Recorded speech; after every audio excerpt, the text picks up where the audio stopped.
What's up, YouTube? Yu-Gi-Oh! Tube here with you today. I've got a good one for you. It's going to involve the realistic words that many Yu-Gi-Oh! Investors or buyers or sellers do not want to hear.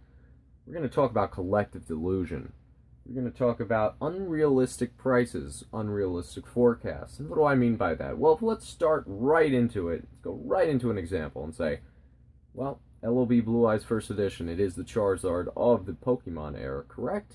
In terms of comparing the two, yes, we are correct in that assumption. Now, when I hear comparisons saying, Blue Eyes First Edition PSA 10, oh, that one day, that's going to be worth 20 grand, you know, in 5 years, that's going to be worth 20 grand because, you know, that Charizard's worth 20 and it's going to keep going up. That is the stuff I do not want to hear. I never want to hear the words Yu-Gi-Oh! In terms of prices, in regards to prices and price points compared to Pokemon, simply because they are different entities in this trading card market. We have to realize this. We have to realize that Yu-Gi-Oh! Does not have near the amount of people that Pokemon does under their grasp. Pokemon has people of all ages, of all genders, of all demographics, of all everything working for them. Pokemon basically can touch something, it will turn to gold. They could sell something and everyone will buy it because it is Pokemon.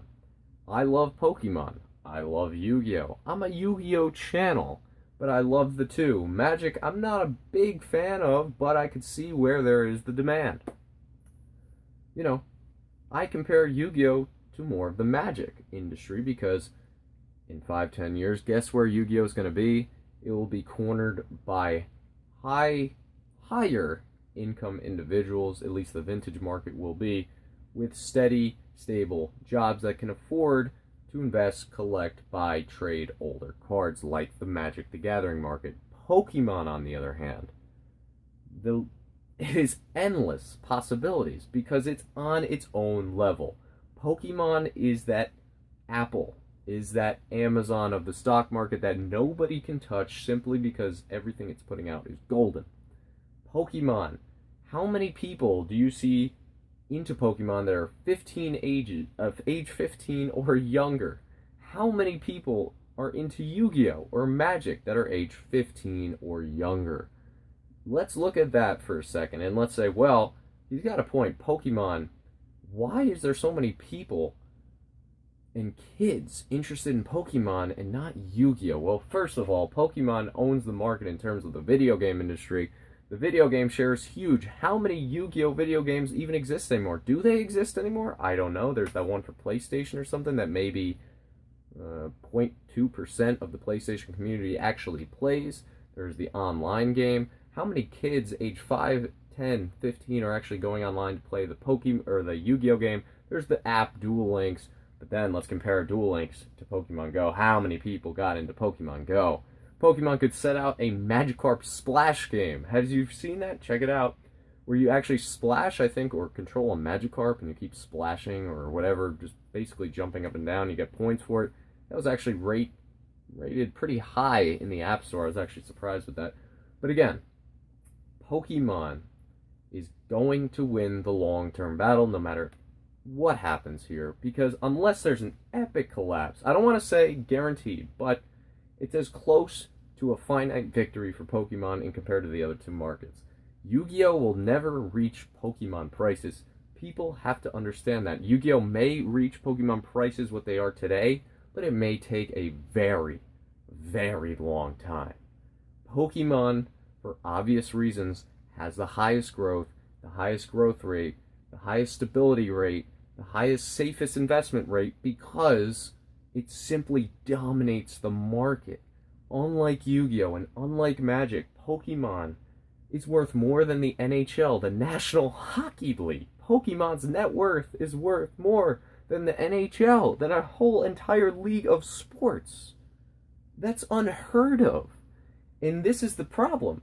People think Yu-Gi-Oh! Cards will one day, or at least grow at the same rate that Pokemon cards are growing at right now, because they're saying, well, Pokemon's up 50% in the last month. In the last 3 months, Pokemon's up this card's up 100% in the last year. I mean, that's huge margins, right? Why can't Yu-Gi-Oh do that? Well, the reason is because people are paying these absurd high prices, and everyone's saying, well, why is Pokemon worth so much money? And Yu-Gi-Oh so much more affordable. Why? Because Pokemon offers you that security, that safety net, if you will. People look and say, well, you know, in 30 years, you still got 5-year-olds playing Pokemon. You still got 10-year-olds playing Pokemon. These little kids are going to be 35, 40 years old.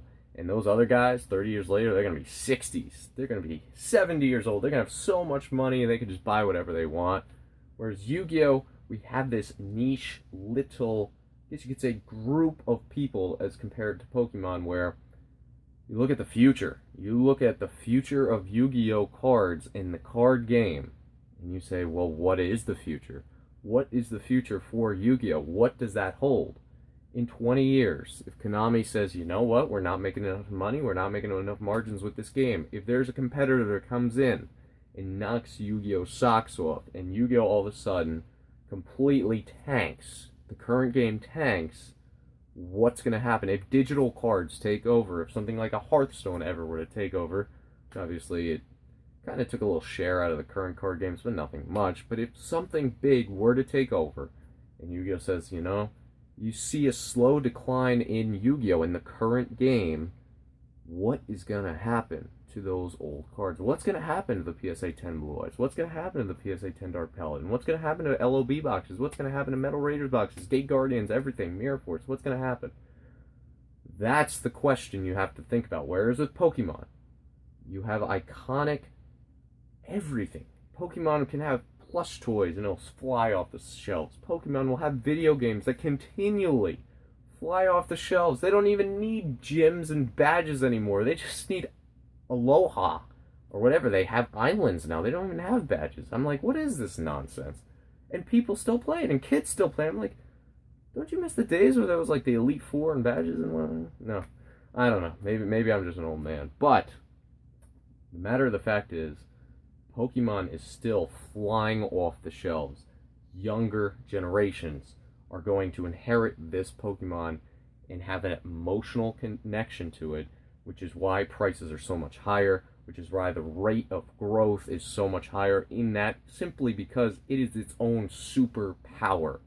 Whereas a Yu-Gi-Oh! And a Magic are kind of, I hate to say it, because I'm a Yu-Gi-Oh! Channel, but the current games, compared to what they were, are kind of has-beens. They are kind of has-beens. Yu-Gi-Oh! Everybody used to be into the shows. Everybody used to be into the video games. Everyone is like, wow, it's the biggest thing. I remember seeing an article from 2002, because I was just so interested in this topic to see how good Yu-Gi-Oh! Was doing in terms of competing with the superpower Pokemon back in 2002. And guess what? There was an article, and it actually showed a Metal Raiders pack. I wonder if I could link this article to the video. And it says, is Yu-Gi-Oh! The next Pokemon? Is Yu-Gi-Oh! Going to overtake Pokemon as the top seller? It was outselling Pokemon for Christmas for at least 1 or 2 years during its prime, during the Blue Eyes, Metal Raiders, Magic Ruler era. It was actually doing better than Pokemon was. Believe it or not, Yu-Gi-Oh! Was ahead of Pokemon at that time. Since Yu-Gi-Oh! Where's the shows? The shows are no longer here. Do kids even watch Yu-Gi-Oh? Do kids even know what Yu-Gi-Oh is anymore? Pokemon, you can turn on a TV, you can turn on a 3DS, a video game console, Wii U. Look at a plush, you know, and they say, what is that? Well, it's Pokemon. And look at a card, and they say, well, it's Pokemon. And Pokemon is doing everything right. Yu-Gi-Oh! Is kind of trying to rebuild itself, but it's not working. They tried with Duel Links to compete with Pokemon Go. Yes, Duel Links was pretty good for Yu-Gi-Oh!, but it was nowhere near what Pokemon Go was. Pokemon Go, you could say, I'll be honest, before Pokemon Go, Pokemon was still one of those great, secure investments. After Pokemon Go, it was almost like a renaissance for Pokemon. It basically was a rebirth for the Pokemon card market. It was one of those things that just all of a sudden even more people got super into it because they remembered all those Pokemon. And all of a sudden, Prices just completely spiked, went down a little bit, and then really went back up again. So, yes, I would say Pokemon Go was kind of the renaissance period, the rebirth period of Pokemon. And it wasn't dying, it wasn't even close to being dead. But that's what happened there. Yu-Gi-Oh! Tried it with Duel Links. I think it was a good effort, but I think Yu-Gi-Oh! Has to get more involved in getting younger people into the game. I don't know if Yu-Gi-Oh! Realizes it or not, or Konami realizes it, but that's the future.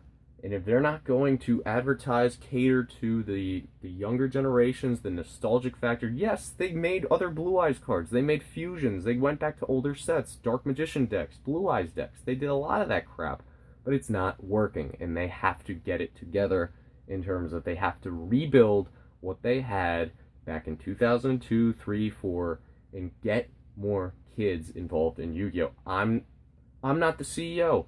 I'm not the marketing manager.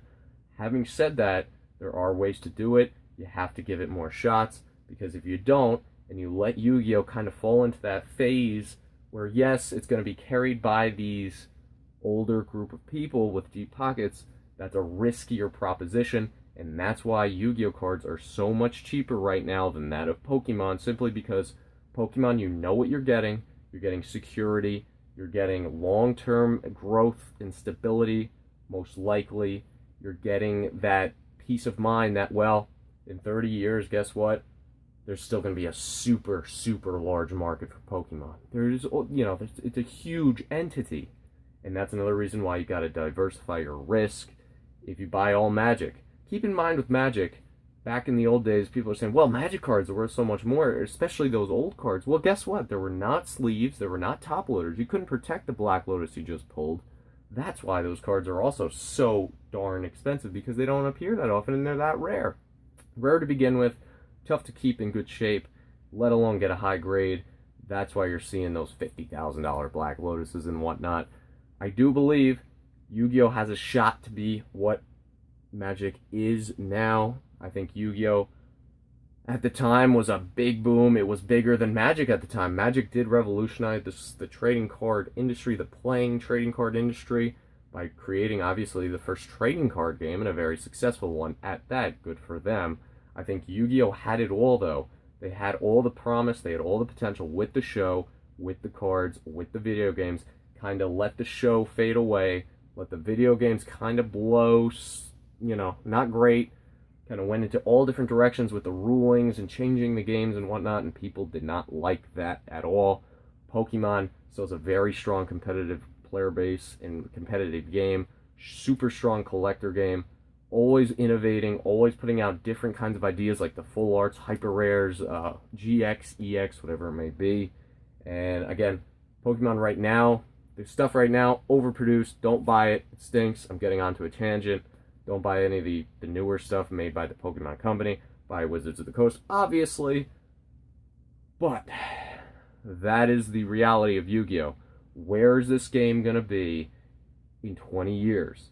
If this game were to fold, there are always competitors. There are always people, developers, game gurus looking to top what the top dog is. There's always people coming for Pokemon. There's always people coming for Yu-Gi-Oh! There's always people coming for Magic with the next best thing. And knowing Konami, they have not really responded that well to competition. They have not really catered that much to their current audience. They have not developed a business plan to attract younger generations, younger kids, to bring them future growth. They're banking that the people who play the game currently will continue to play the game, refer the game to other people their age, and I don't know if that business model is going to sustain. If it does, great, the cards will continue to rise. If it doesn't, be aware, if you start to see a slow decline in the trading card game even more than it is now, you might want to just consider, think in the back of your mind, what's going to happen to the value of those vintage cards. There'll always be value. They're not going to go to $0. You're never going to see a first edition Blue Eyes for $20, but keep that in mind when investing, and say, never compare it to Pokemon and say, well, Charizard's 20 grand. Blue Eyes should be no problem. Because no, you're comparing different entities. You're comparing a super global mass success in Pokemon to a much smaller success in Yu-Gi-Oh! That needs to get adjusted. And that is why, again, the prices reflect that. And that is why you can't expect the kind of prices in Yu-Gi-Oh! That Pokemon prices are at now. And if they are to happen, if it proves me wrong, if I'm proven wrong, if Yu-Gi-Oh! Says, you know what, we're going to go to virtual reality, you're going to put on the headset, you're going to see blue eyes, white dragons, and red eyes, and all that crap, and all of a sudden just the market explodes, good. That's great. But just keep in mind, you have to have reasonable expectations. And you are comparing a global force to something that's still very popular, but nowhere near what Pokemon is. And you can't expect Yu-Gi-Oh! Price-wise, margin-wise, rate of increase-wise to match that of Pokemon, just because I've heard it so many times. And I just want to give you my true reality, my true opinion on the matter and the future going forward. I don't think Yu-Gi-Oh! Is a bad buy to invest in, but I don't think it's a can't-miss home run entity in this card market compared to something like the Pokemon. But again, that's why Pokemon, you're seeing 20,000, 5,000 for Venusaur, 8,000 for Blastoise, PSA 10s. That's why you're seeing those prices, because people know you gotta pay for that security. With Yu-Gi-Oh!, there's much more inherent risk, and that's where you're seeing the prices at a much lower price point. Without further ado, if you disagree with me, comment below. If you agree with me, comment below. If you say, I don't care, comment below. If I don't really care. I just want people to comment, just because I think this is a valid concern. You may have turned this off when you heard I'm going to talk about something concerning. I don't even know if I said that to begin the video. You may have turned it off. You may think I'm full of crap. If you think that, that's fine. Feel free to turn me off, unsubscribe, and all that. But I'm just trying to be realistic and true, and this is my true opinions on this. I want to hear what you guys think. Thanks a lot. Until next time, Yu-Gi-Oh! 2 with a long video, way too long, signing out.